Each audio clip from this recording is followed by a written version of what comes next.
মাদারীপুরের কালকিনিতে অভিযান চালিয়ে ৩ জন মাদক ব্যবসায়ীকে আটক করেছে থানা পুলিশ। এ সময় তাদের কাছ থেকে ৩০৫ পিস ইয়াবা ট্যাবলেট উদ্ধার করা হয়। শনিবার ২১ মার্চ ঈদের দিন সকালে কালকিনি পৌরসভার পুরান বাজার এলাকা থেকে ওই মাদক ব্যবসায়ীদেরকে আটক করা হয়। আটককৃতরা হলেন পৌর এলাকার দক্ষিণ কৃষ্ণনগর গ্রামের ইকবাল সর্দারের ছেলে মোহাম্মদ ফেরদাউস সর্দার, একই গ্রামের কালু মুন্সির ছেলে মোহাম্মদ পলাশ মুন্সি ও উপজেলার টুমচর গ্রামের এসকেন্দার বেপারীর ছেলে মোহাম্মদ মেহেদি হাসান।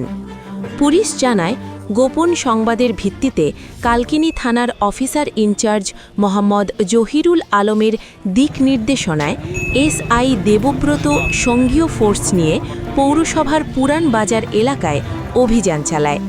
এ সময় আটককৃত ওই মাদক ব্যবসায়ীরা পুলিশের উপস্থিতি টের পেয়ে ঘটনাস্থল থেকে দ্রুত পালানোর চেষ্টা করে। পরে ঘণ্টাব্যাপী অভিযান চালিয়ে ওই মাদক ব্যবসায়ীদেরকে একটি দোকান থেকে আটক করে পুলিশ। এ সময় তাদের কাছ থেকে ৩০৫ পিস ইয়াবা ট্যাবলেট উদ্ধার করা হয়। এ ব্যাপারে কালকিনি থানার ওসি মোহাম্মদ জহিরুল আলম জানান, আটককৃত আসামিদের বিরুদ্ধে থানায় একটি মাদক মামলা দায়ের করা হয়েছে। Desk news, Kalchakra 24।